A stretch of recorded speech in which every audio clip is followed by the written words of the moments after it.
병원 가면 이런 얘기 꼭 들어보셨을 겁니다. 이 나이에 그냥 넘어가면 큰일 납니다.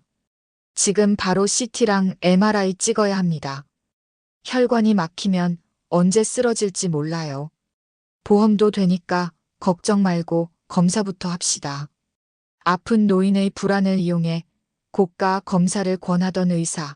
병원에서는 스타처럼 떠받들여졌지만 결국 파멸을 맞았습니다. 환자들을 울린 그 의사의 마지막, 지금부터 확인해 보시죠.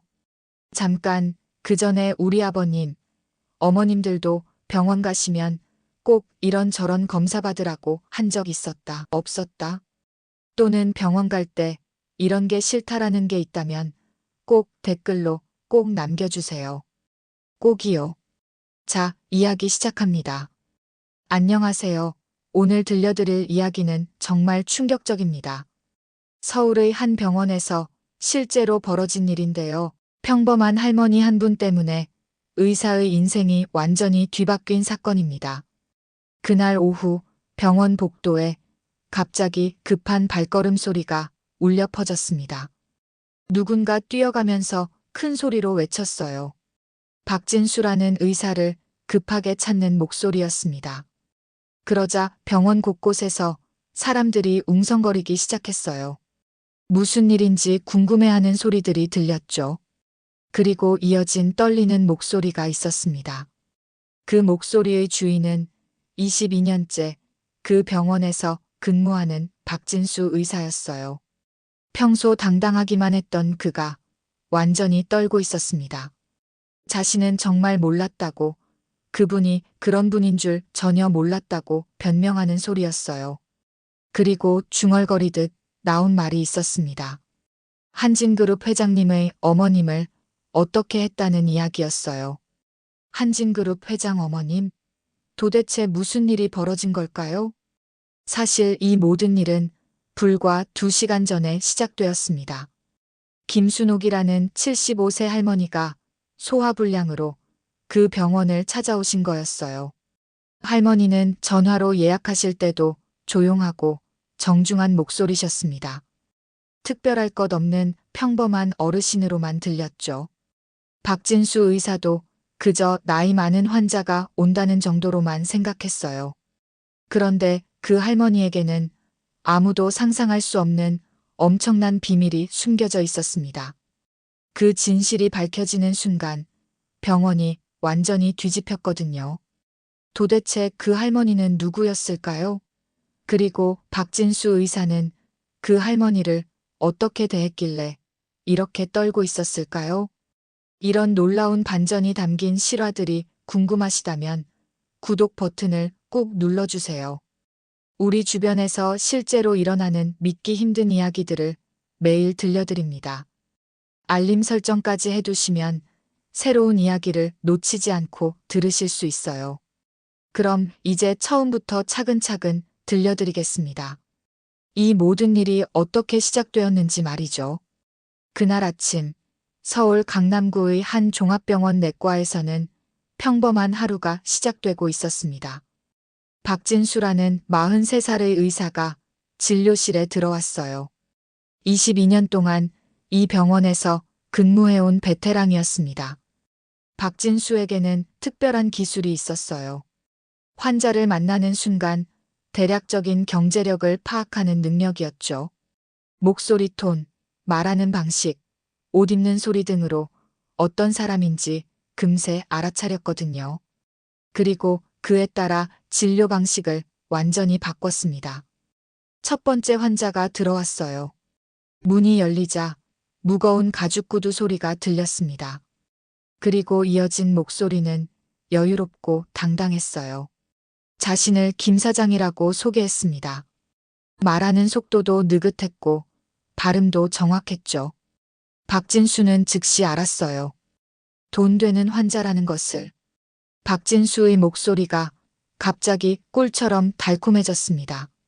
멀리서 오셨을 텐데 수고했다며 극진히 모셨어요.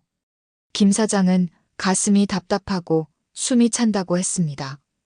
박진수는 정성스럽게 진료를 시작했어요. 청진기를 가슴 여러 곳에 오래오래 대고 들었습니다. 그리고는 정밀 검사를 권했어요. 심장 초음파, 운동부하 검사, 관상동맥 CT까지 다 받아보라고 했습니다. 요즘 심근경색이 40대에서도 많이 발생한다면서 불안감을 조성했죠. 혹시 모르는 일이니까 미리미리 체크해보는 게 좋다고 말했어요. 김 사장이 비용을 묻자 150만 원 정도 된다고 했습니다. 하지만 건강이 우선이라며 당연히 받아야 한다는 식으로 말했어요. 김 사장은 고민 없이 모든 검사를 받기로 했습니다. 박진수는 속으로 만족했어요. 그런데 두 번째 환자는 완전히 달랐습니다. 가벼운 운동화 소리가 들리더니 젊은 목소리가 들렸어요. 평범한 직장인 같았습니다. 박진수의 태도가 즉시 바뀌었어요. 목소리가 차갑고 무뚝뚝해졌습니다. 그 환자는 한 달째 소화불량에 시달린다고 했어요. 밤에 잠도 제대로 못 잘 정도라고 호소했습니다. 하지만 박진수는 건성으로 들었어요. 스트레스라고 단정하고 젊은 사람이 별거 아닌 걸로 병원까지 왔다고 핀잔을 줬습니다. 소화제만 처방해주고 안 되면 다시 오라고 했어요. 진료 시간은 채 3분도 되지 않았습니다. 이런 차별적인 진료가 그 병원에서는 매일 반복되고 있었어요. 한편 대기실에서는 박할아버지라는 78세 어르신이 고민에 빠져 계셨습니다. 박할아버지는 지난주에 어지럼증으로 박진수 의사를 만났었어요. 그때 박진수가 뇌 MRI 검사를 권했었거든요. 혹시 모르니까 찍어보라고 했었습니다. 요즘 뇌경색이 많이 발생한다면서 불안감을 조성했어요. 박할아버지는 무서워서 검사를 받기로 했었어요. 그런데 막상 수납을 하려니 100만 원이나 되는 거예요. 박할아버지는 깜짝 놀랐지만 의사가 하라니까 해야겠다고 생각했습니다. 결국 적금을 깨서 검사비를 냈어요. 그런데 검사 결과는 정상이었습니다. 의사는 별 이상 없다고 나이 들면서 생기는 자연스러운 현상이라고 했어요. 박할아버지는 속으로 생각했습니다. 그럼 처음부터 그렇게 말하지. 괜히 돈만 날렸다고 말이에요. 하지만 의사한테 그런 말은 할 수 없었어요. 여기서 잠깐 청취자 여러분께 말씀드리고 싶은 게 있습니다. 우리 어르신들이 병원에 가시면 의사 선생님 말씀을 무조건 따르시는 경우가 많으시죠? 특히 혹시 모르니까라는 말을 들으면 무서워서 비싼 검사도 받게 되시고요. 하지만 박할아버지 같은 경우를 보시면 알 수 있듯이 때로는 정말 필요하지 않은 검사일 수도 있어요. 의사도 사람이고 병원도 수익을 내야 하는 곳입니다. 무조건 거부하라는 말이 아니에요. 다만 이런 질문들은 해볼 수 있다는 거죠. 정말 꼭 필요한 검사인지, 다른 방법은 없는지, 이 검사를 안 받으면 어떻게 되는지 물어보는 것은 환자의 당연한 권리거든요. 자, 다시 이야기로 돌아가겠습니다. 점심시간이 되자 박진수는 병원을 나섰습니다. 오늘도 비싼 검사 몇 건을 성사시켜서 기분이 좋았어요. 병원 앞 고급 일식당에서 기획실 김 과장과 만났습니다. 김 과장은 박진수에게 유용한 정보를 제공해주는 사람이었어요. 김 과장이 조심스럽게 말을 꺼냈습니다. 요즘 간호사들 사이에서 박진수에 대한 좋지 않은 이야기가 돈다고 했어요. 환자를 차별한다는 말도 있고 갑질한다는 이야기도 있다고 했습니다. 하지만 박진수는 전혀 개의치 않았어요. 오히려 코웃음을 치며 말했죠. 간호사 주제에 의사한테 이래라 저래라 하면 되냐고 자신은 실력으로 성과를 내고 있다고 했어요. 김 과장이 혹시 원장님 귀에 들어가면 어떻게 하냐고 걱정하자 박진수는 자신만만하게 대답했습니다. 자신의 성과표를 보면 뭐라고 못할 거라고 이번 달도 검사 수주량 1등이었다고 자랑했어요. 박진수에게는 나름의 철학이 있었거든요. 돈 되는 환자는 극진히 모시고 그렇지 않은 환자는 빨리 처리하는 것이 효율적이라고 생각했으니까요. 오후 진료가 시작되었습니다. 간호사가 오후 환자 명단을 가져왔어요. 박진수가 명단을 보다가 한 이름에서 멈췄습니다. 김순옥, 75세라고 적혀 있었어요. 나이를 보자 박진수는 벌써 시큰둥해졌습니다. 속으로 중얼거렸어요. 또 할머니라고, 이런 분들이 제일 까다롭다고, 별것도 아닌 걸로 한참 떠들고 돈도 안 된다고 말이에요. 그런데 박진수는 아직 몰랐습니다. 곧 들어올 그 할머니가 자신의 인생을 완전히 바꿔놓을 사람이라는 것을 말이죠. 문을 두드리는 소리가 들렸습니다. 드디어 김순옥 할머니가 오신 것이었어요. 문을 두드리는 소리가 들렸습니다. 박진수는 귀찮다는 듯이 대답했어요. 들어오라고 하자 문이 조용히 열렸습니다. 그리고 들려온 발걸음 소리는 매우 가벼웠어요. 천천히, 조심스럽게 걷는 소리였습니다. 김순옥 할머니가 들어오셨습니다. 할머니는 정중하게 인사를 드렸어요. 목소리가 조용하고 차분했습니다. 말씨도 단정하고 예의 바른 분이라는 게 금세 느껴졌죠. 하지만 박진수는 이미 관심을 끊고 있었어요. 75세라는 나이와 조심스러운 걸음걸이만으로도 충분히 판단했거든요. 돈 안 되는 환자라고 말이에요.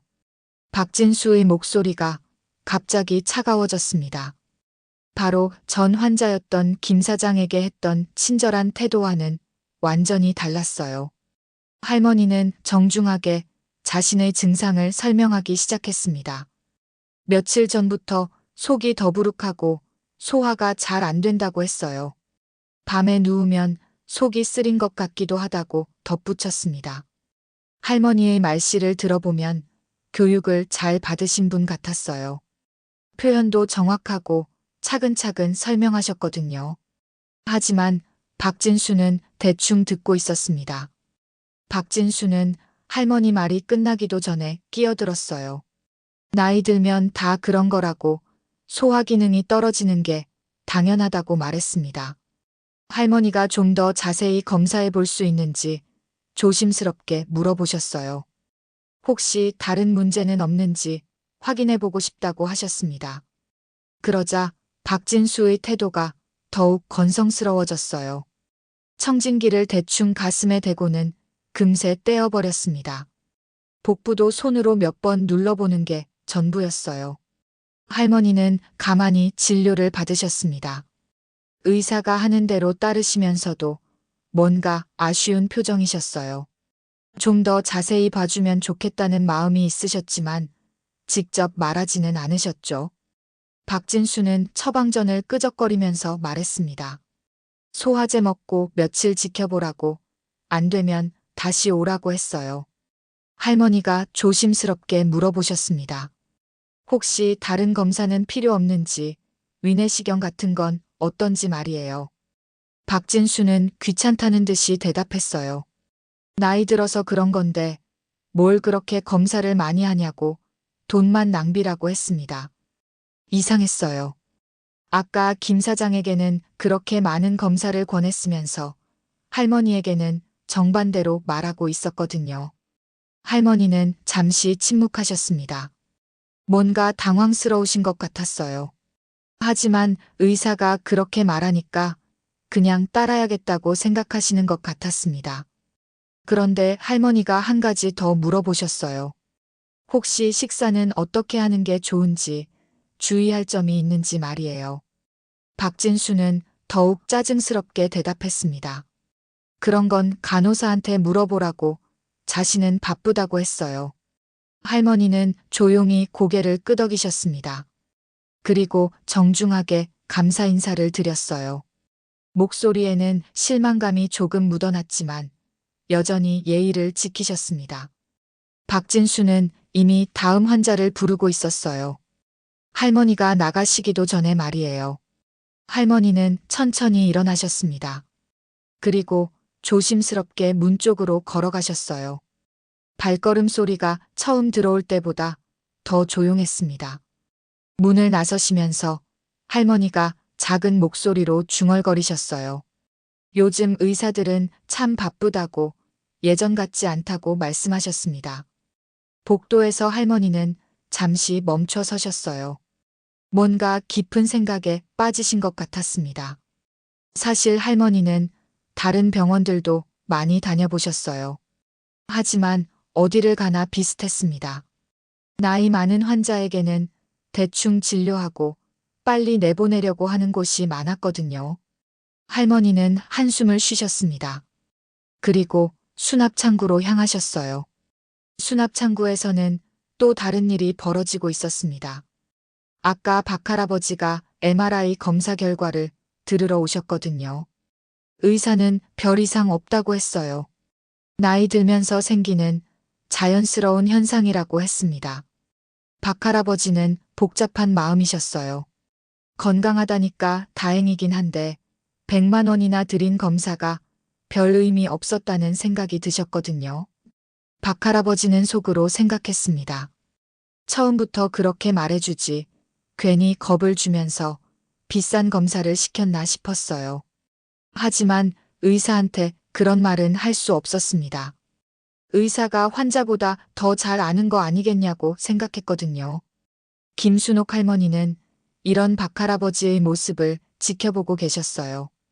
그리고 깊은 생각에 빠지셨습니다.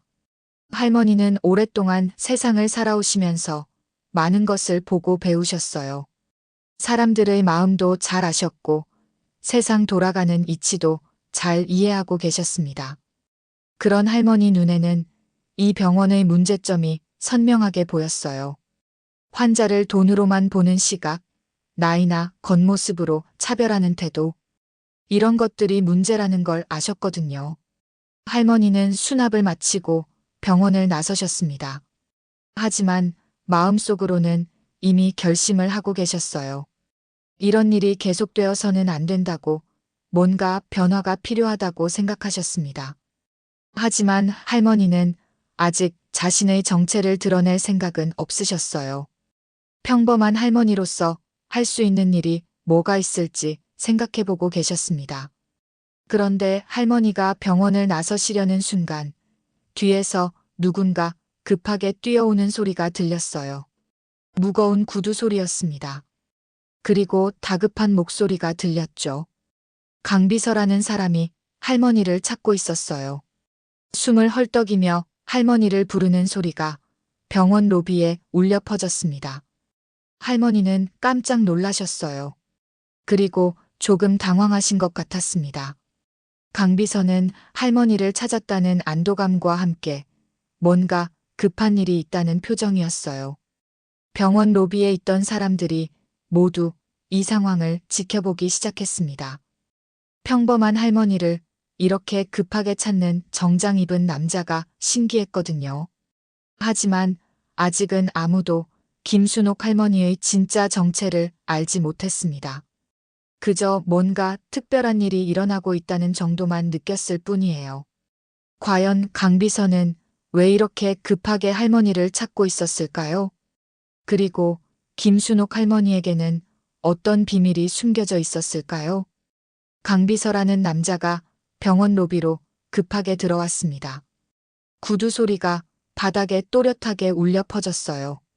평소보다 훨씬 빠른 걸음이었습니다. 그는 숨을 헐떡이며 김순옥 할머니를 찾고 있었어요. 목소리에는 다급함과 걱정이 묻어났습니다. 할머니를 발견한 강비서는 안도의 한숨을 쉬었습니다. 그리고 할머니께 다가가서 조심스럽게 말을 걸었어요. 강비서의 목소리는 매우 정중했습니다. 할머니께 죄송하다고, 이렇게 늦게 찾아뵙게 되어 송구하다고 말했어요. 김순옥 할머니는 조금 당황하신 것 같았습니다. 병원에서 이런 일이 생길 줄은 예상하지 못하셨거든요. 할머니는 조용한 목소리로 강비서에게 말씀하셨어요. 괜찮다고, 별일 아니라고 하셨습니다. 그리고 집에 가려던 참이었다고 덧붙이셨죠. 하지만 강비서는 뭔가 걱정스러운 표정이었어요. 할머니께서 혼자 병원에 오신 것 자체가 문제라는 듯한 말투였습니다. 병원 로비에 있던 사람들이 이 광경을 신기하게 지켜보고 있었어요. 평범한 할머니를 이렇게 정중하게 모시는 정장 입은 남자가 궁금했거든요. 간호사들도 수군거리기 시작했습니다. 저 할머니가 누구길래 저렇게 극진하게 모시는 걸까 하면서 말이에요.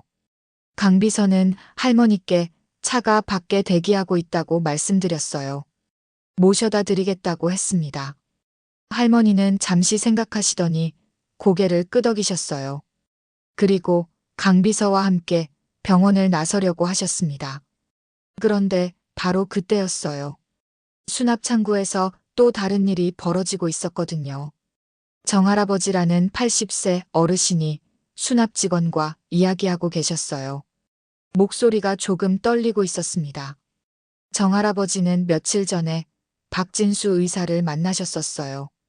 그때 박진수가 여러 가지 검사를 권했었거든요.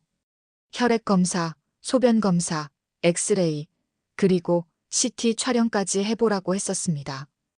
혹시 모르니까 한 번에 다 해보는 게 좋겠다고 말했었어요. 정할아버지는 의사가 하라니까 다 받기로 했었어요. 그런데 막상 수납을 하려니 금액이 너무 컸습니다. 300만 원이 넘는 금액이었어요. 정할아버지에게는 너무 큰 돈이었습니다. 정할아버지는 수납 직원에게 조심스럽게 물어보셨어요. 혹시 꼭 필요한 검사만 할 수는 없는지, 좀 줄일 수는 없는지 말이에요. 하지만 수납 직원은 의사가 처방한 건 바꿀 수 없다고 했어요. 의사와 다시 상담해 보라고 했습니다. 정할아버지는 난처해 하셨어요. 의사한테 가서 돈이 없으니까 검사를 줄여달라고 말하기가 쉽지 않았거든요. 김순옥 할머니는 이 모든 상황을 지켜보고 계셨습니다. 할머니의 표정이 점점 심각해졌어요. 할머니는 강 비서에게 잠깐만 기다려달라고 하셨습니다. 그리고 정할아버지께 다가가셨어요. 할머니는 정할아버지께 조심스럽게 말을 걸으셨습니다. 무슨 일이신지 물어보셨어요. 정할아버지는 할머니께 자신의 상황을 털어놓으셨습니다. 의사가 여러 검사를 하라고 했는데 금액이 너무 크다고 어떻게 해야 할지 모르겠다고 하셨어요. 할머니는 정할아버지의 이야기를 끝까지 들어주셨습니다. 그리고 조용히 조언해 주셨어요. 의사에게 가서 정말 꼭 필요한 검사가 뭔지 물어보라고 하셨어요. 모든 검사를 한 번에 다 할 필요는 없을 거라고 말씀하셨습니다. 그리고 환자에게는 알 권리가 있다고 당당하게 질문해도 된다고 격려해 주셨어요. 정할아버지는 할머니의 말씀에 힘을 얻으신 것 같았어요. 고맙다고 인사하시고는 다시 의사와 상담해 보겠다고 하셨습니다. 이런 할머니의 모습을 본 강 비서는 조금 놀란 것 같았어요. 할머니가 다른 환자를 도와주시는 모습이 인상적이었거든요. 할머니는 정할아버지가 떠나신 후에 강 비서에게 말씀하셨어요. 이런 일들이 너무 안타깝다고 뭔가 바뀌어야 한다고 하셨습니다. 강 비서는 할머니의 말씀에 깊이 공감했어요. 그리고 할머니의 평소 성격을 잘 알고 있었기 때문에 이런 상황을 그냥 지나치지 않으실 거라고 생각했습니다. 한편 박진수는 진료실에서 계속 환자를 보고 있었어요. 아직 김순옥 할머니나 강 비서에 대해서는 전혀 모르고 있었습니다. 박진수는 오후 내내 평소와 똑같은 방식으로 진료를 했어요. 돈 되는 환자에게는 친절하게, 그렇지 않은 환자에게는 대충 대했습니다. 그런데 간호사들 사이에서는 뭔가 이상한 이야기가 돌기 시작했어요. 로비에서 정장 입은 남자가 평범한 할머니를 극진히 모시고 갔다는 이야기였습니다. 그 할머니가 누군지 궁금해하는 목소리들이 들렸어요. 이미영 간호사도 그 이야기를 들었어요. 그리고 문득 생각이 났습니다. 아까 박진수 의사가 무성의하게 진료했던 김순옥 할머니 말이에요. 이미영은 뭔가 이상하다고 생각했어요. 혹시 그 할머니가 보통 분이 아닌 건 아닐까 하는 생각이 들었거든요. 하지만 확실하지 않았기 때문에 일단 지켜보기로 했습니다. 병원 밖에서는 김순옥 할머니가 강비서와 함께 차에 타고 계셨어요. 강비서는 할머니께 조심스럽게 물어봤습니다. 병원에서 진료는 잘 받으셨는지, 혹시 불편한 일은 없으셨는지 말이에요. 할머니는 잠시 생각하시더니 말씀하셨어요. 진료 자체는 별 문제 없었다고 하지만 병원 전체적인 분위기가 좀 아쉽다고 하셨습니다. 강비서는 할머니의 말씀을 듣고 뭔가 심상치 않다고 느꼈어요. 할머니께서 이런 말씀을 하실 때는 보통 뭔가 문제가 있을 때였거든요. 할머니는 창밖을 바라보시며 말씀하셨어요. 환자들이 제대로 된 진료를 받지 못하는 것 같다고, 특히 경제적으로 어려운 분들이 차별받는 것 같다고 하셨습니다. 강비서는 할머니의 말씀을 새겨들었어요. 그리고 마음속으로 각오했습니다. 할머니께서 뭔가 결정을 내리실 것 같다고 말이에요. 차가 병원에서 멀어져 갈 때쯤 할머니는 강비서에게 말씀하셨어요. 내일 다시 그 병원에 가보고 싶다고, 좀 더 자세히 살펴보고 싶다고 하셨습니다. 강비서는 알겠다고 대답했어요. 하지만 마음속으로는 걱정이 되기 시작했습니다. 할머니께서 이런 말씀을 하실 때는 보통 큰일이 일어날 징조였거든요. 과연 김순옥 할머니는 내일 어떤 일을 벌이실 걸까요? 그리고 박진수 의사는 자신에게 어떤 운명이 기다리고 있는지 알고 있을까요? 한 가지 확실한 건 이 평범해 보이는 할머니가 그 병원에 큰 변화를 가져올 거라는 사실이었습니다. 다음 날 오전, 박진수는 평소와 똑같이 진료실에 들어왔습니다. 어제 있었던 일들에 대해서는 전혀 모르고 있었어요. 간호사들 사이에서는 여전히 어제 그 할머니 이야기가 나오고 있었습니다. 정장 입은 남자가 그렇게 극진히 모신 할머니가 누구였을까 하는 궁금증이 계속되고 있었거든요. 이미영 간호사는 특히 신경이 쓰였어요. 박진수가 그 할머니를 어떻게 대했는지 봤기 때문이었습니다. 그런데 바로 그때 놀라운 일이 벌어졌어요. 김순옥 할머니가 다시 병원에 오신 거예요. 어제와 똑같이 조용하고 정중한 모습이셨습니다. 할머니는 접수 창구에서 박진수 의사에게 진료 예약을 하셨어요. 어제 처방받은 약을 먹어봤는데 별로 나아지지 않는 것 같다고 하셨습니다. 접수 직원은 예약을 잡아드렸어요. 그런데 이상한 게 있었습니다. 할머니가 오신 지 얼마 안 되어서 병원 주차장에 고급 세단 한 대가 들어왔거든요. 운전기사가 있는 차였어요. 그 차에서 어제 그 강비서가 내렸습니다. 하지만 병원 안으로 들어오지는 않았어요. 차 안에서 기다리고 있었습니다. 간호사들이 창문 너머로 그 차를 보고 수군거렸어요. 어제 그 남자가 또 왔다고, 저 차가 누구 차일까 하면서 말이에요. 한편 박진수는 오전 진료를 시작했습니다. 첫 번째 환자는 젊은 여성이었어요. 회사원으로 보였습니다. 목소리가 피곤해 보였고 말도 조심스럽게 했어요. 그 환자는 요즘 머리가 자주 아프다고 했습니다. 업무 스트레스가 심해서 그런 것 같다고 덧붙였어요. 박진수는 대충 들었습니다. 그리고 건성으로 진료했어요. 스트레스성 두통이라고 단정하고는 진통제만 처방해줬습니다. 다른 검사는 필요 없다고, 약 먹고 푹 쉬라고 했어요. 그 환자가 혹시 다른 원인은 없는지 물어보자 박진수는 짜증스럽게 대답했습니다. 젊은 사람이 무슨 큰 병이 있겠냐고, 회사 일이 힘들어서 그런 거라고 했어요. 검사 받고 싶으면 돈 많이 드는데 할 거냐고 빈정거렸습니다. 그 환자는 위축되어서 그냥 처방받은 약만 먹어보겠다고 했어요. 두 번째 환자는 중년 남성이었습니다. 목소리가 걱정스러워 보였어요. 그 환자는 최근에 가슴이 두근거린다고 했습니다. 혹시 심장에 문제가 있는 건 아닌지 걱정된다고 했어요. 박진수는 환자의 옷차림을 살펴봤습니다. 평범한 정장이었어요. 시계도 비싼 것 같지 않았고요. 박진수는 별로 관심 없다는 듯이 진료했습니다. 청진기를 대충 가슴에 대고는 금세 뗐어요. 스트레스 때문이라고 했습니다. 심장약 처방해주고 운동하라고 했어요. 그 환자가 혹시 정밀 검사는 필요 없는지 물어보자 박진수는 귀찮다는 표정을 지었어요. 나이도 그렇고 별로 심각해 보이지 않는다고 굳이 비싼 검사할 필요 없다고 했습니다. 환자는 그래도 걱정스럽다고 했어요.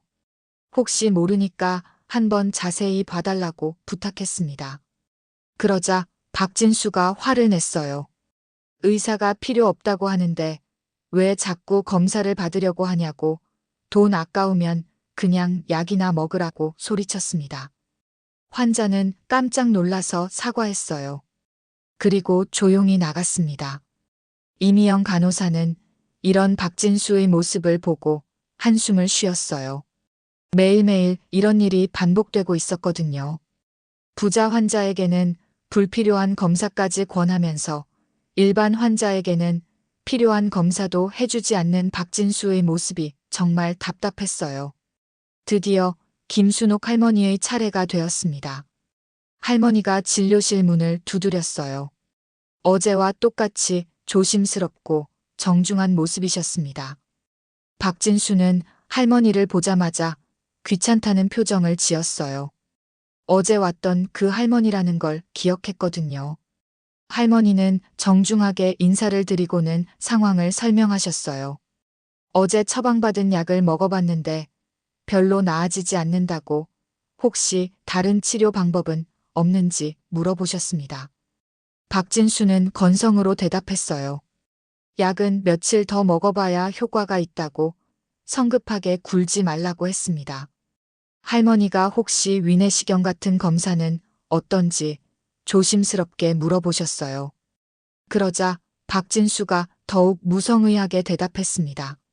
나이 많은 사람이 그런 검사 받으면 고생만 한다고 굳이 할 필요 없다고 했어요. 돈만 낭비라고 덧붙였습니다. 할머니는 잠시 침묵하셨어요. 어제와 똑같은 반응이었거든요. 하지만 오늘은 조금 달랐습니다. 할머니가 차분하게 질문을 하기 시작하신 거예요. 할머니는 정중하지만 분명하게 물어보셨습니다. 다른 환자들도 이렇게 진료하시는지, 나이에 따라 치료 방법이 다른지 말이에요. 박진수는 조금 당황했어요. 평소 환자들은 이런 질문을 하지 않았거든요. 박진수는 어물쩍 넘어가려고 했어요. 환자마다 상황이 다르다고 의사가 판단해서 하는 거라고 했습니다. 하지만 할머니는 멈추지 않으셨어요.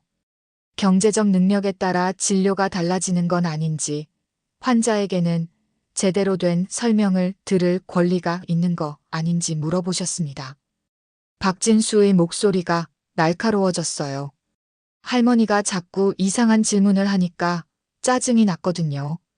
의사한테 이래라 저래라 하지 말라고, 치료받기 싫으면 다른 병원 가라고 소리쳤습니다. 할머니는 여전히 차분하셨어요. 하지만 눈빛이 조금 달라진 것 같았습니다. 할머니는 조용히 말씀하셨어요. 의사라는 직업이 얼마나 소중한 일인지 아시는지, 환자들이 얼마나 간절한 마음으로 병원에 오는지 생각해 보신 적이 있는지 물어보셨습니다. 박진수는 완전히 화가 났어요. 할머니가 자신에게 설교를 한다고 생각했거든요. 박진수가 큰 소리로 말했습니다. 자신이 22년 동안 의사를 해왔는데 할머니가 뭘 안다고 그런 말을 하냐고 당장 나가라고 소리쳤어요. 할머니는 천천히 일어나셨습니다. 그리고 마지막으로 한마디 더 하셨어요. 언젠가는 이 모든 게 바뀔 거라고, 환자들이 제대로 된 대접을 받을 수 있는 날이 올 거라고 말씀하셨습니다. 박진수는 비웃었어요. 할머니가 무슨 힘이 있다고 그런 말을 하냐고 중얼거렸습니다. 할머니가 진료실을 나가신 후 박진수는 기분이 매우 나빴어요. 평범한 할머니가 자신에게 그런 말을 했다는 게 기분 나빴거든요. 하지만 박진수는 아직 몰랐습니다. 그 할머니가 정말로 모든 걸 바꿀 수 있는 힘을 가진 분이라는 것을 말이에요. 복도에서 할머니를 기다리고 있던 이미영 간호사가 할머니께 다가갔습니다. 괜찮으시냐고 물어봤어요. 할머니는 괜찮다고 하시면서도 이런 일이 계속되어서는 안 된다고 말씀하셨습니다. 바로 그때 병원 로비에서 소란이 일었어요. 강 비서가 병원 안으로 들어온 거였습니다. 이제 정말 큰 일이 벌어질 것 같았어요. 강 비서가 병원 로비로 들어왔습니다. 구두 소리가 바닥에 또렷하게 울려 퍼졌어요. 어제보다 훨씬 단호한 걸음걸이였습니다. 병원 직원들이 모두 그를 주목했어요. 고급 정장을 입은 그의 모습이 범상치 않아 보였거든요. 강 비서는 곧장 원무과로 향했습니다. 그리고 직원에게 말했어요. 병원장을 만나고 싶다고 했습니다. 원무과 직원이 약간 당황하면서 물어봤어요. 어떤 용건인지 예약은 하셨는지 말이에요. 강 비서는 차분하지만 단호하게 대답했습니다. 한진그룹에서 왔다고, 중요한 일이 있어서 왔다고 했어요. 한진그룹이라는 말을 듣자 원무과 직원의 표정이 바뀌었습니다. 그 이름을 모르는 사람은 없었거든요. 직원은 급하게 병원장에게 연락했어요. 한진그룹에서 사람이 왔다고, 지금 당장 만나자고 한다고 전했습니다. 병원장은 깜짝 놀랐어요. 한진그룹과는 별다른 관계가 없었는데 갑자기 왜 찾아왔는지 궁금했거든요. 병원장이 급하게 로비로 내려왔습니다. 그리고 강 비서를 맞이했어요. 강 비서는 정중하게 인사했습니다. 그리고 조용한 곳에서 이야기하고 싶다고 했어요. 병원장은 강 비서를 자신의 사무실로 안내했습니다. 두 사람이 사라지자 직원들이 웅성거리기 시작했어요. 한진그룹에서 왜 우리 병원에 왔을까? 무슨 일인지 궁금해하는 소리들이 들렸습니다. 한편 박진수는 여전히 진료실에서 환자를 보고 있었어요. 아직 무슨 일이 일어나고 있는지 전혀 모르고 있었습니다. 점심시간이 되자 박진수는 평소처럼 병원을 나서려고 했어요. 그런데 복도에서 이상한 분위기를 느꼈습니다. 간호사들이 수군거리고 있었거든요. 평소보다 훨씬 심각한 표정들이었어요. 박진수가 이미영 간호사에게 물어봤습니다. 무슨 일이냐고, 왜 다들 그런 표정이냐고 말이에요. 이미영은 조심스럽게 대답했어요. 한진그룹에서 사람이 와서 병원장과 만나고 있다고, 뭔가 큰일인 것 같다고 했습니다. 박진수는 별로 관심 없다는 듯이 반응했어요. 자신과는 상관없는 일이라고 생각했거든요. 하지만 이미영은 뭔가 불안했어요. 어제 그 할머니와 오늘 한진그룹 사람이 온 것이 우연일까 싶었거든요. 병원장 사무실에서는 중요한 대화가 오가고 있었습니다. 강 비서가 병원장에게 말했어요. 어제 한진그룹 회장님의 어머님이 이 병원에서 진료를 받으셨다고, 그런데 좀 불쾌한 일이 있었다고 했습니다. 병원장은 깜짝 놀랐어요. 한진그룹 회장의 어머님이 자신의 병원에 오셨다는 게 믿어지지 않았거든요. 강 비서는 차근차근 설명했어요. 어머님께서 평소 검소한 생활을 하시기 때문에 신분을 드러내지 않고 일반 환자로 오셨다고, 그런데 담당 의사의 태도가 너무 불성실했다고 했습니다. 병원장의 얼굴이 새하얗게 변했어요. 한진그룹 회장의 어머님을 제대로 모시지 못했다는 것이 큰일이라는 걸 알았거든요. 강 비서는 계속 말했습니다. 어머님께서 특별한 대우를 원하시는 건 아니라고, 다만 모든 환자가 동등하게 대접받기를 원하신다고 했어요. 그리고 이 병원의 진료 시스템에 문제가 있는 것 같다고, 개선이 필요할 것 같다고 덧붙였습니다. 병원장은 식은땀을 흘렸어요. 어떤 의사가 그렇게 했는지 물어봤습니다. 강 비서가 대답했어요. 박진수라는 내과 의사라고 환자를 차별해서 진료한다는 이야기를 들었다고 했습니다. 병원장은 머리가 띵했어요. 박진수의 평소 행동을 모르는 바는 아니었거든요. 하지만 성과가 좋아서 그냥 넘어갔었는데 이제 큰일이 났다고 생각했습니다. 강 비서는 병원장에게 말했어요. 회장님, 어머님께서 내일 다시 오실 예정이라고 이번에는 제대로 된 진료를 받아보고 싶어 하신다고 했습니다. 그리고 만약 또 불쾌한 일이 생긴다면 한진그룹 차원에서 이 문제를 심각하게 검토해 볼 수밖에 없을 거라고 경고했습니다. 병원장은 당황해서 대답했어요. 절대 그런 일 없도록 하겠다고 최선을 다해서 모시겠다고 약속했습니다. 강 비서가 마지막으로 말했습니다. 어머님께서는 특별한 대우보다는 일반 환자들도 제대로 된 진료를 받을 수 있는 병원이 되기를 원하신다고, 그게 진짜 좋은 병원이라고 생각하신다고 했어요. 강 비서가 나간 후 병원장은 한동안 멍하니 앉아 있었어요.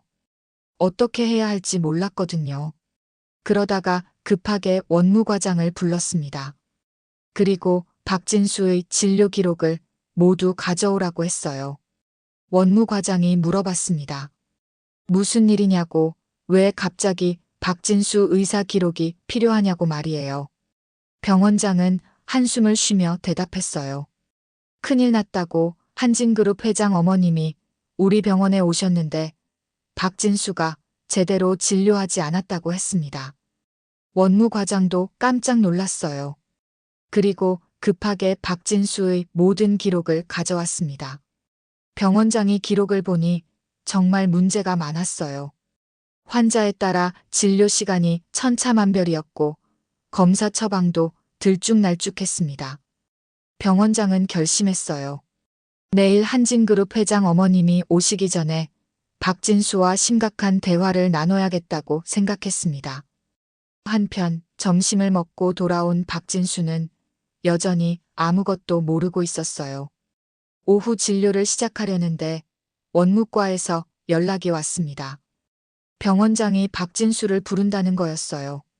박진수는 별로 대수롭지 않게 생각했어요. 아마 성과 관련 이야기일 거라고 짐작했거든요. 박진수가 병원장실 문을 두드렸습니다. 그런데 들어가자마자 분위기가 이상했어요. 병원장의 표정이 매우 심각했거든요. 병원장이 말했습니다. 박진수의 진료 방식에 대해 심각한 문제 제기가 들어왔다고, 내일 중요한 환자가 오는데 절대 실수하면 안 된다고 했어요. 박진수는 당황했어요. 갑자기 왜 이런 말을 하는지 이해할 수 없었거든요. 하지만 아직 김순옥 할머니의 정체에 대해서는 듣지 못했습니다. 병원장도 너무 충격적인 이야기라서 어떻게 말해야 할지 몰랐거든요. 박진수는 병원장실을 나오면서 불안한 마음이 들기 시작했어요. 뭔가 큰일이 일어나고 있는 것 같았거든요. 과연 내일은 어떤 일이 벌어질까요? 김순옥 할머니의 정체가 밝혀지는 순간 박진수는 어떤 반응을 보일까요? 다음 날 오전, 박진수는 평소보다 일찍 병원에 왔습니다.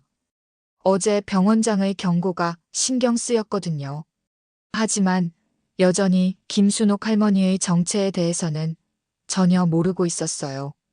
병원장이 구체적으로 말해주지 않았었거든요. 박진수는 오늘도 평소와 똑같이 진료를 시작했습니다. 습관이라는 게 무서운 거예요. 첫 번째 환자는 또 다른 할머니셨어요. 목소리가 떨리고 계셨습니다. 그 할머니는 며칠 전부터 무릎이 아프다고 하셨어요. 계단 오르내리기가 힘들다고 호소하셨습니다. 박진수는 대충 진찰했어요. 나이 들어서 그런 거라고 파스 붙이고 쉬라고 했습니다. 할머니가 혹시 엑스레이라도 찍어볼 수 있는지 물어보셨어요. 박진수는 귀찮다는 듯이 대답했습니다. 할머니들이 다 그런 거라고 굳이 비싼 검사할 필요 없다고 했어요. 이미영 간호사가 지켜보다가 안타까웠어요. 어제 병원장이 그렇게 경고했는데도 박진수는 여전했거든요. 오전 진료가 끝날 무렵 접수 창구에서 연락이 왔어요. 김순옥 할머니가 다시 오셨다는 거였습니다. 박진수는 한숨을 쉬었어요. 또 그 까다로운 할머니가 왔다고 생각했거든요. 김순옥 할머니가 진료실 문을 두드렸습니다. 어제와 똑같이 정중하고 조심스러운 모습이셨어요. 박진수는 짜증스럽게 대답했어요. 들어오라고 했습니다. 할머니가 들어오시자 박진수가 건성으로 물어봤어요. 오늘은 뭐가 아프냐고, 약은 제대로 먹었냐고 말이에요. 할머니는 정중하게 상황을 설명하셨어요. 약을 먹어봤지만 여전히 불편하다고, 좀 더 정확한 진단을 받아보고 싶다고 하셨습니다. 박진수는 더욱 무성의하게 굴었어요. 할머니가 계속 오는 게 귀찮았거든요. 그러면서 박진수가 말했습니다. 나이 많은 사람이 자꾸 병원에 와서 뭐 하냐고, 집에서 쉬는 게 최고라고 했어요. 할머니가 조심스럽게 물어보셨습니다.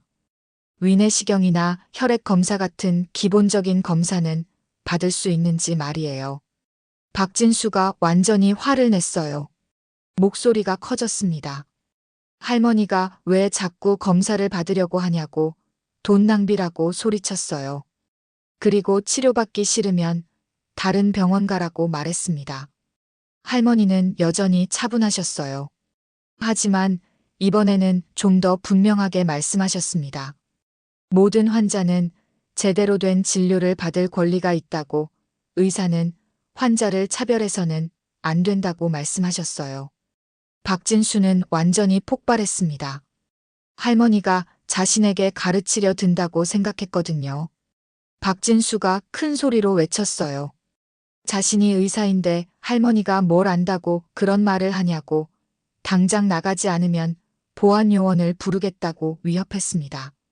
할머니는 천천히 일어나셨어요. 그리고 마지막으로 말씀하셨습니다.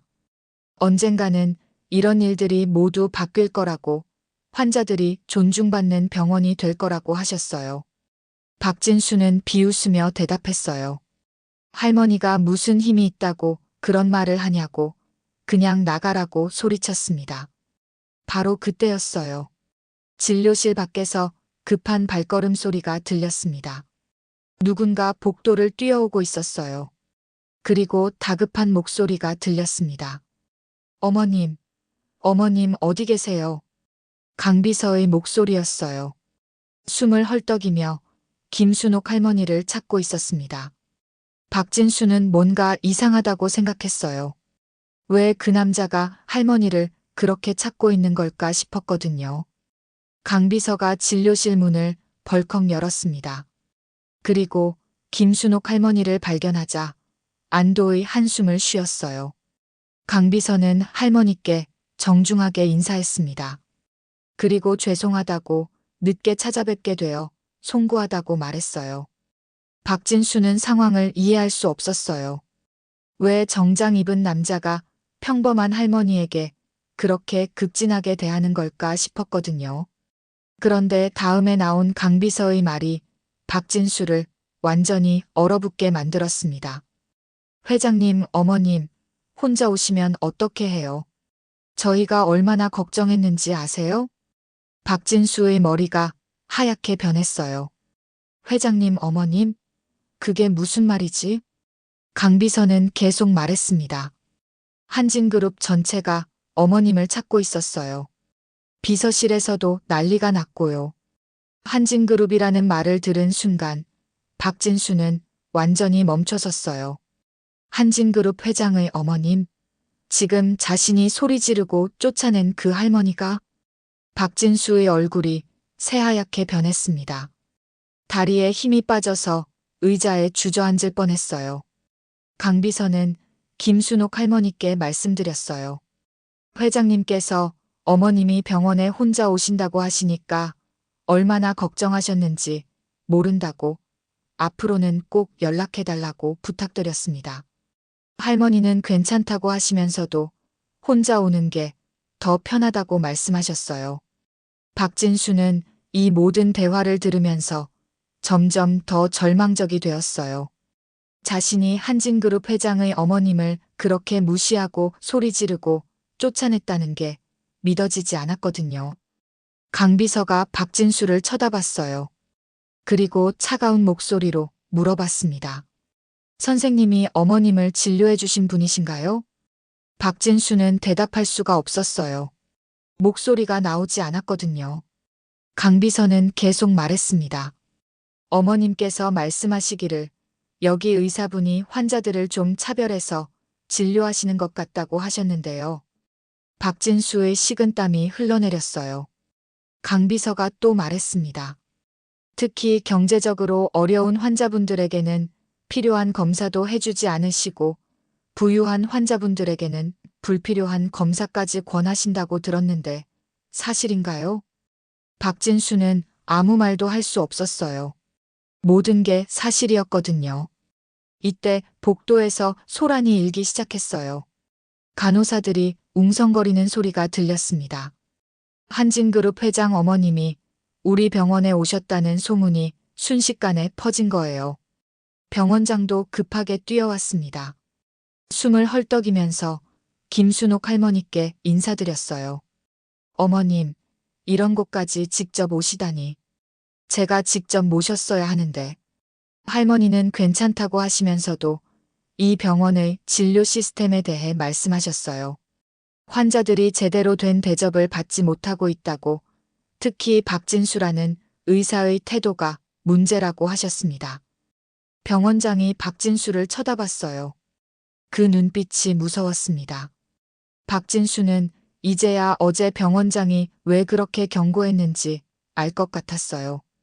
하지만 이미 너무 늦었습니다. 과연 박진수는 이 위기를 어떻게 넘길 수 있을까요? 한진그룹 회장의 어머님을 그렇게 대한 결과가 어떻게 될까요? 박진수는 완전히 얼어붙어 있었습니다. 한진그룹 회장의 어머님을 자신이 그렇게 무시하고 소리쳤다는 사실이 믿어지지 않았거든요. 강비서는 차가운 목소리로 계속 추궁했어요. 사모님께서 검사를 요청했을 때 돈 낭비라고 했다는 게 사실이냐고 물었습니다. 박진수는 입이 바싹 말랐어요. 그 말이 정확히 자신이 한 말이었거든요. 병원장이 급하게 개입하려고 했어요. 그런 일은 절대 있을 수 없다고 변명하려 했습니다. 하지만 강비서가 단호하게 말했어요. 사모님께서 직접 경험하신 일인데 거짓말하실 이유가 있겠냐고 병원장의 변명을 일축했습니다. 강비서는 박진수에게 더욱 날카로운 질문을 던졌어요. 경제력 있는 환자에게는 불필요한 검사까지 권하면서 왜 사모님에게는 그런 태도를 보였냐고 추궁했습니다. 박진수가 드디어 떨리는 목소리로 말했어요. 정말 몰랐다고, 사모님이 그런 분이신 줄 몰랐다고 변명했습니다. 강비서는 즉시 반박했어요. 그런 분이신 줄 몰랐다는 게 문제라고, 모든 환자를 동등하게 대해야 하는 게 의사의 기본 아니냐고 따졌습니다. 박진수는 완전히 말문이 막혔어요. 강비서가 자신의 모든 행동을 꿰뚫고 있었거든요. 바로 그때 김순옥 할머니가 조용히 말씀하셨어요. 강비서에게 잠시 기다려달라고 하셨습니다. 할머니의 목소리는 여전히 차분하고 온화했어요. 하지만 그 안에는 깊은 지혜가 담겨 있었습니다. 할머니는 박진수를 바라보며 말씀하셨어요.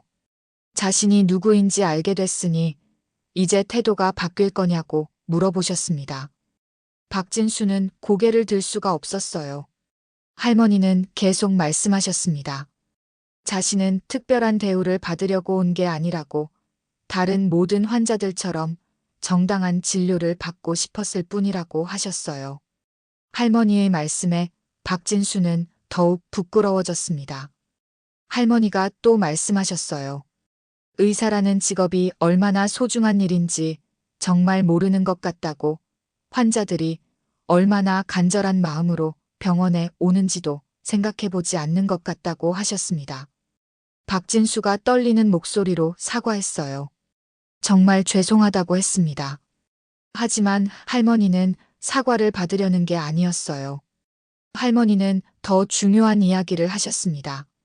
자신보다 더 어려운 환자들이 많다고, 정할아버지처럼 300만 원 검사비가 부담스러운 분들, 박할아버지처럼 100만 원 MRI 검사비 때문에 적금을 깨야 하는 분들 말이라고 하셨어요. 할머니는 박진수가 그동안 어떻게 환자들을 대했는지 정확히 알고 계셨어요. 그런 분들에게는 꼭 필요한 검사도 거부하면서 경제력 있는 환자에게는 불필요한 검사까지 권했다고 지적하셨습니다. 박진수는 아무 말도 할 수 없었어요. 모든 게 사실이었거든요. 할머니가 핵심을 짚어주셨어요. 의사라는 직업은 환자의 지갑을 보는 게 아니라 환자의 마음을 보는 일이라고, 아픈 사람을 낫게 해주는 게 의사의 본분이라고 말씀하셨습니다. 박진수의 눈에서 눈물이 흘러내렸어요. 할머니의 말씀이 가슴 깊이 박혔거든요. 강비서는 병원장에게 엄중한 경고를 했어요. 한진그룹에서는 이런 문제를 심각하게 본다고, 의료 서비스의 공정성이 우리 사회의 기본이라고 생각한다고 말했습니다. 병원장은 식은땀을 흘리며 알겠다고 대답했어요. 강비서는 계속해서 말했습니다. 앞으로 이런 일이 재발하지 않도록 확실한 대책을 세워달라고, 환자 차별 진료에 대해서는 한진그룹 차원에서도 지속적으로 관심을 갖겠다고 통보했습니다.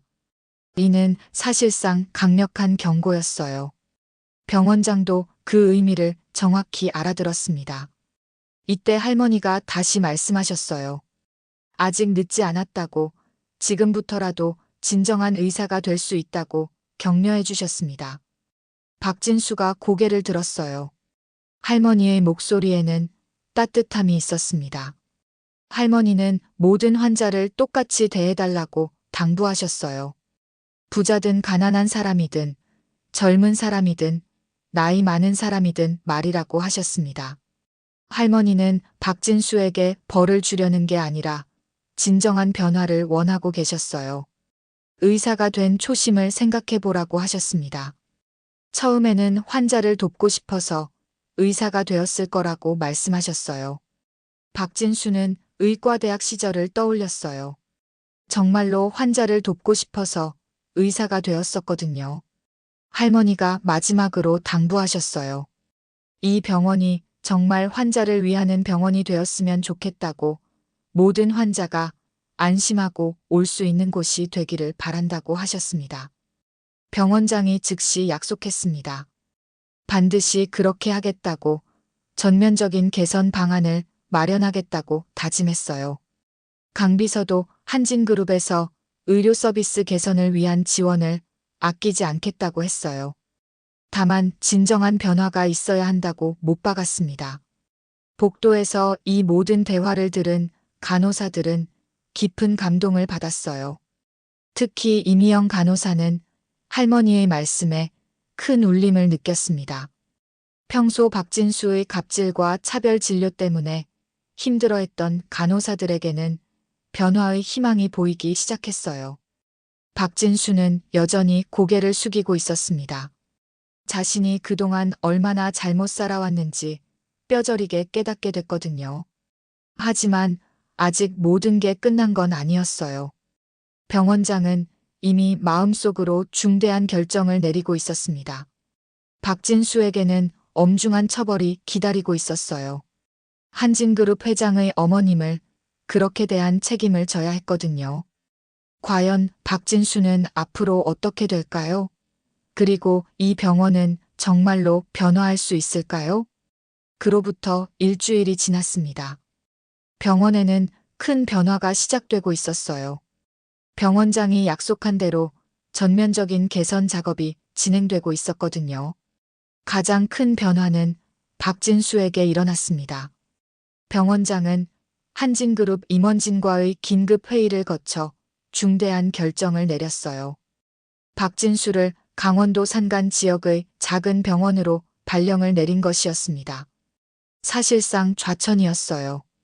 박진수가 병원장실에서 발령 통지서를 받던 날 그의 목소리는 완전히 바뀌어 있었습니다. 더 이상 오만하거나 거만하지 않았어요. 박진수는 조용히 받아들였습니다. 자신이 저질렀던 일들을 생각하면 당연한 결과라고 인정했거든요. 발령 통지서를 받은 박진수가 진료실로 돌아와서 짐을 정리하기 시작했어요. 22년 동안 근무했던 곳을 떠나는 것이었습니다. 간호사들이 지켜보고 있었어요. 하지만 아무도 아쉬워하지 않았습니다. 오히려 속이 시원하다는 표정들이었어요. 이미영 간호사는 복잡한 심정이었습니다. 박진수가 환자들을 차별하고 자신들에게 갑질했던 건 분명 잘못이었지만 그래도 오랫동안 함께 일했던 동료였거든요. 박진수가 짐을 다 정리하고 간호사들에게 인사했어요. 그동안 자신 때문에 힘들었을 거라고 정말 미안했다고 사과했습니다. 간호사들도 차가우면서도 정중하게 인사를 받았어요. 박진수가 병원을 떠나는 모습을 본 환자들도 있었어요. 특히 정할아버지와 박할아버지 같은 분들은 속으로 시원해했습니다. 그렇게 박진수는 서울의 큰 병원을 떠나 강원도 산골 마을로 향했어요. 한편 김순옥 할머니는 그 후로도 가끔 그 병원을 방문하셨습니다.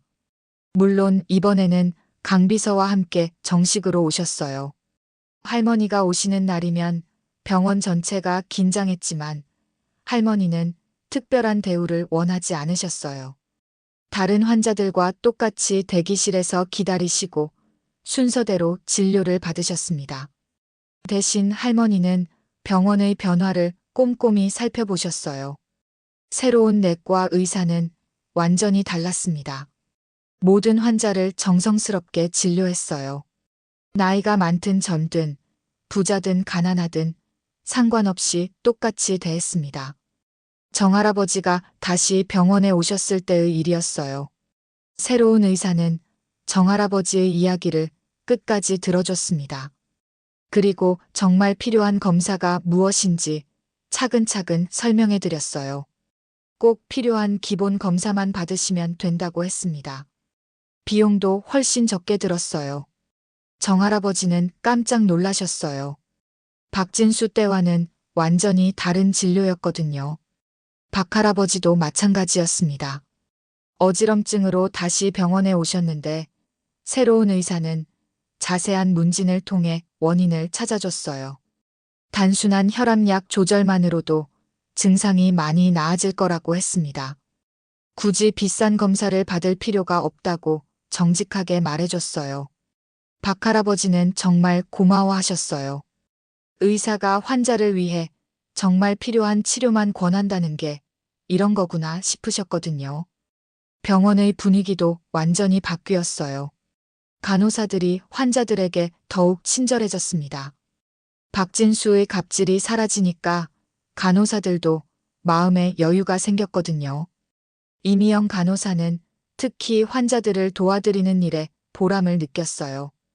환자분들이 궁금한 게 있으면 언제든 물어보라고 격려해드렸습니다. 병원장도 직접 현장을 자주 돌아다니며 환자들의 의견을 들었어요.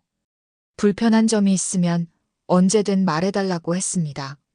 한진그룹에서도 약속한 대로 의료 서비스 개선을 위한 지원을 시작했어요. 경제적으로 어려운 환자들을 위한 의료비 지원 프로그램도 만들었습니다. 김순옥 할머니는 이런 변화들을 보시며 뿌듯해 하셨어요. 할머니가 병원을 방문하실 때마다 환자들의 표정이 밝아지는 걸 보실 수 있었거든요. 더 이상 의사 눈치를 보면서 진료받는 환자는 없었어요. 궁금한 건 당당하게 물어보고 필요한 검사에 대해서도 충분한 설명을 들을 수 있었습니다. 그로부터 몇 달이 지났습니다. 강원도 산간 마을의 작은 병원에서 근무하게 된 박진수는 완전히 달라져 있었어요. 그곳은 부자 환자도 없고 가난한 환자만 있는 곳이었습니다. 모든 환자가 경제적으로 어려운 분들이었어요. 처음에는 힘들었어요. 서울의 큰 병원과는 모든 게 달랐거든요. 하지만 점차 박진수는 깨닫게 되었습니다. 여기서 만나는 환자들의 간절함을, 진정으로 도움이 필요한 사람들의 마음을 말이에요. 박진수는 김순옥 할머니의 말씀을 자주 떠올렸어요. 의사는 환자의 지갑이 아니라 환자의 마음을 봐야 한다는 말씀을 말이에요. 이제 박진수는 정말로 환자를 위하는 의사가 되어가고 있었습니다. 여기서 잠깐 청취자 여러분께 전해드리고 싶은 말씀이 있습니다. 이 이야기는 단순히 나쁜 의사가 벌을 받았다는 이야기가 아니에요. 우리 모두에게 주는 교훈이 있습니다. 병원에 가실 때 의사 선생님 말씀을 무조건 따르시기보다는 정말 필요한 치료인지 당당하게 물어보셔도 된다는 거예요. 정말 꼭 필요한 검사인지, 다른 방법은 없는지, 비용은 얼마나 드는지 궁금한 건 언제든 질문하실 수 있습니다. 그것은 환자의 당연한 권리거든요. 또한 의사도 사람이고 병원도 사업을 해야 하는 곳이라는 것도 이해하시되 그렇다고 해서 부당한 대우를 받으실 이유는 없습니다. 김순옥 할머니처럼 품격을 잃지 않으면서도 당당하게 자신의 권리를 주장하는 현명한 환자가 되시기 바랍니다. 그리고 이 이야기의 진짜 주인공은 김순옥 할머니였어요. 할머니는 자신의 권력을 복수가 아닌 변화를 위해 사용하셨습니다. 박진수를 벌주는 것보다 병원 전체가 더 나아지는 것을 원하셨거든요. 이것이 진정한 리더십이고 진정한 품격이 아닐까 싶습니다. 오늘 이야기는 여기서 마치겠습니다. 내일도 여러분께 들려드릴 새로운 이야기로 찾아뵙겠습니다. 구독과 알림 설정 잊지 마시고 건강한 하루 보내세요.